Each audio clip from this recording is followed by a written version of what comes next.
Hello and welcome to lesson number 7. I'm Lee Jenkins. You know, what you and I refer to as life is really an invisible power that flows to and through us. Our lives can be expressed in a very shallow, boring manner, or it can be vibrant and enthusiastic.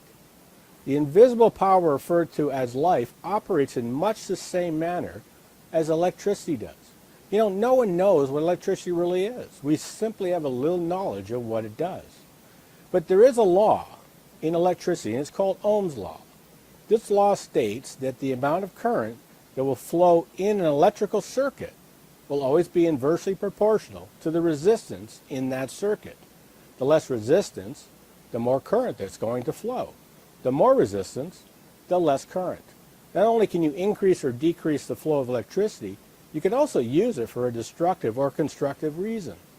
This is also true with the power referred to as life. You are an instrument through which the life power flows. Resistance will limit the flow. We had many names for this resistance, and you probably know them all. Doubt, denial, fear, worry, which are going to dramatically limit the flow of life through you. Remove that resistance, and this power has the ability to make an entirely new person out of you. This life power responds to your beliefs, your mental attitudes, and your expectations. Now look around. You see very little life in some, and others who have radiant and full lives. Remove that resistance and live. Now this lesson could be the path to a brand new life of possibilities. Now you've become familiar with Dr. Thurman Fleet's stick person. You've learned how the mind functions on a conscious and a subconscious level. And as I mentioned, there's a power, a life force coming from the universe that flows to and through you. The resistance to the power can be found in the paradigm. The paradigm really controls your life. Anytime you go to make any kind of serious change in your life, anytime you decide to move outside your comfort zone, you'll experience that resistance, which I refer to as the resistance wall. With any change in your behavior, the resistance wall instantly creates a wall between you and what you desire. When this happens, you have a choice. As Abraham Maslow said, you will either step forward into growth or you're going to step back into safety. Most people, unfortunately, will step back into safety and experience the same results year after year. Or the alternative is you can be courageous and experience the growth you've been looking for. Fear and growth go hand in hand. When you courageously face the thing you fear, you automatically experience the growth you've been seeking. You can't allow your old conditioning to prevent you from taking action and enjoying the life that you desire. Using Dr. Fleet's stick person, I'm going to illustrate for you the 4 steps of growth in dealing with the resistance wall. The first step in this process is what we're going to refer to as being stuck, or the comfort zone. Now, I'm going to let the paradigm or conditioning be represented by what we'll call A-type energy. That's basically the unknown factor. Now, it can be A with you and it can be A with me, but of course we've been programmed completely differently. So the subconscious mind is programmed with A-type energy that keeps the body in an A-type vibration, which will cause A-type behavior, which of course is going to give us A-type results. So there's a power that's flowing into our consciousness. Now, what kind of thoughts do you think we're going to have? Naturally, we're going to think A-type thoughts. The subconscious mind, or our paradigm, controls our thinking. So as this energy flows in, even though we have the ability to think anything we want, we think A-type thoughts. Why? Because we're programmed to. That's why most people stay stuck exactly where they are. That's why there are people working at jobs that they don't want to work at. They're locked in. They don't realize that they don't have to stay there. They don't even know that they can do anything they want. They can go and live anywhere that they want. Now, in Lesson 1 on the Secret Genie, we learned that the conscious mind gives us the ability to think. We can accept or reject information. This is where our free will lies.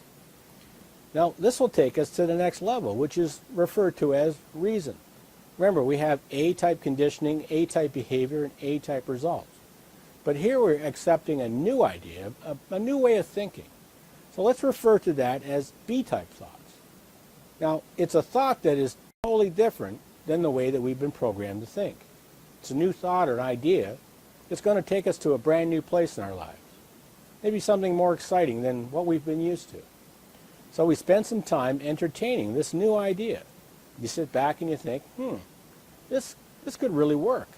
We build a picture in our mind of the life that we want to live.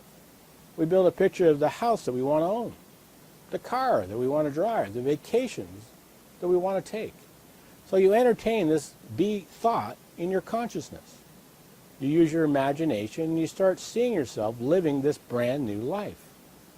Now, at this point, nothing has actually changed. Your emotional state hasn't changed. You're going to keep acting in the same manner as you did before. You're going to keep behaving in the same way. As long as the conditioning in your subconscious mind, the paradigm, remains the same, your feelings and actions will always remain the same. It's a habit. That's why you keep getting the same results over and over again. But we can fantasize. We can build any picture we choose on the screen of our minds of what we want. You know, everyone dreams, but most don't realize they can turn their dreams into reality. They don't know that they have been gifted with a phenomenal power. So let's change that. Let's go to the next step, which I refer to as resistance. When you take that B idea and you decide you're going to make this new idea happen, and you impress it upon your subconscious, well, all hell's going to break loose. You see, you're dealing with your central nervous system. It's the most complex electrical system in the universe. You can make the electrical system in a supercomputer in your home look like a toy.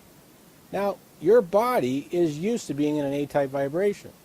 You've just impressed a B idea, and everything goes crazy. See, you're in an A-B vibration. You start to doubt yourself. Fear and anxiety sets in. You start to think, I can't do this. Why? Well, the new B idea is motivating you to move forward, but the A paradigm is driving you backwards. Sometimes the conflict can actually become unbearable.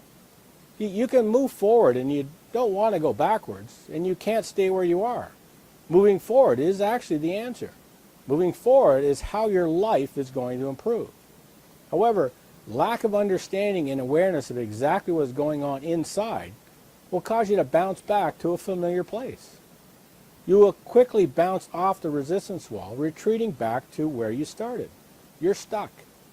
Stuck is when you rationalize to yourself why being stuck in a job you hate, a relationship that isn't working, is a good place to be. It's comfortable.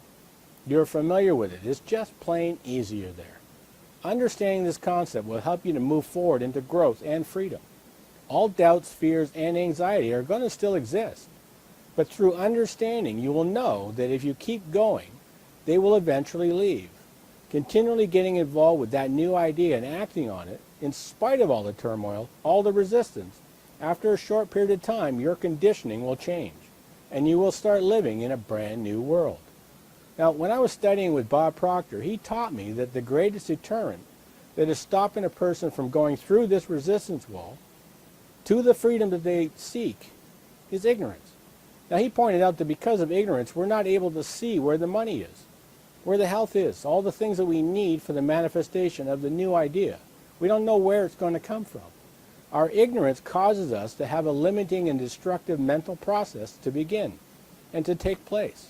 This process causes us such discomfort that all of our conscious attention becomes the focus of the negative side of our situation, and as a result, the negative side of life. As I mentioned earlier, there's a power that flows to and through us.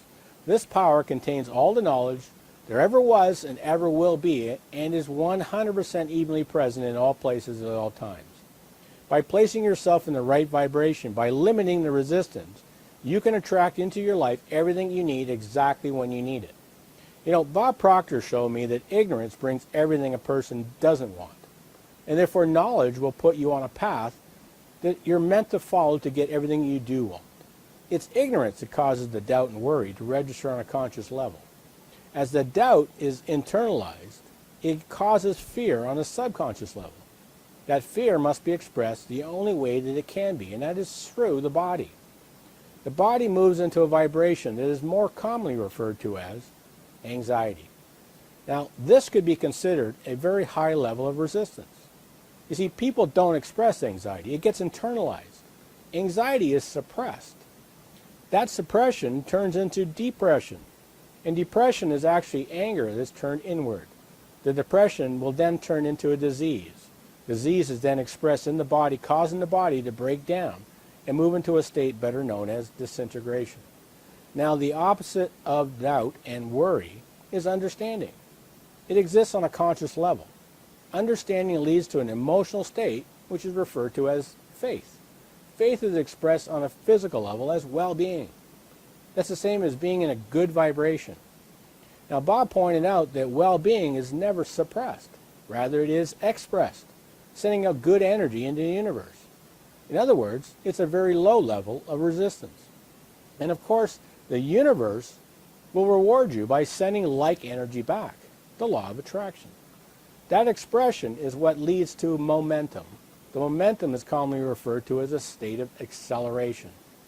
All this happens because the body is in a vibration that is the polar opposite of disease.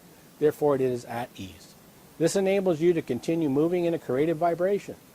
And remember, don't settle for your external results. You should always be grateful for everything in your life, but remember that it's okay to be dissatisfied, because dissatisfaction causes creativity. Make sure to honestly and openly face your problems and weaknesses. Always look for areas of improvement. Breaking through the resistance wall is going to require some risk. You're going to have to be courageous. You must be persistent. In Think and Grow Rich, on the chapter of persistence, Napoleon Hill said, there's 4 simple steps that will lead to the habit of persistence. Now here they are. The first one is a definite purpose backed by a burning desire for its fulfillment. Then a definite plan expressed in continuous action. He also said a mind closed tightly against all negative and discouraging influences, including negative suggestions from relatives, friends, and acquaintances. And then finally, a friendly alliance with one or more persons who will encourage one to follow through with both plan and purpose. You see, you really have no end to what you're capable of doing. You have infinite potential. The biggest problem we have in any industry today is when starting out, people feel that they don't know enough. So they'll stay at home and study some more. Now that's a sign of a strong resistance. That is something a person will experience when they're hitting a resistance wall. It's really just an excuse. It's a way of letting themselves off the hook. You know, they already know enough. Even if they only know a little bit, they probably know more than a high percentage of the population does. They don't have to keep studying to go and do something. You know, you might need to study some more if you want to get better, but you don't need to study to go and do something. So you must stick with your goal. Use your will to stay focused on your worthy destination. Now, you'll remember that your will is one of your higher faculties. It is with your will that allows you to focus on one idea to the exclusion of all outside distractions. You know, if you do what I'm suggesting for 90 days, you'll end up doing it for the rest of your life. Through the repetition of impressing these ideas, pretty soon the old paradigm changes. The resistance diminishes. It dies off from a lack of nourishment, and then you're truly free. You're living the way you want to. It's the paradigm that causes the resistance. It's what raises that resistance wall. It's what causes people to remain stuck, to live the way they don't want to live. You know, Nelson Mandela said, I learned that courage was not the absence of fear, but the triumph over it. The brave man is not he who does not feel afraid, but he who conquers that fear. I also like what Dale Carnegie said. You can conquer almost any fear if you're only willing to make up your mind to do so. For remember, fear doesn't exist anywhere except in the mind. Do what you fear, and the death of fear is certain. Go ahead and act on your dreams. When you make that decision, you're going to be living a free life. Quit worrying about what other people think. Start concentrating on what you think. Go out there and start living the life you want. Do it today. Be disciplined. Spend time studying this program. And like you've heard me say at the end of every lesson, if you're committed to change and willing to do what is necessary, you will be able to live the life of your dreams. It's important to really internalize what you're learning here. Do this, and do it each and every day, and you'll be shocked at the change that happens in your life. I'm Lee Jenkins.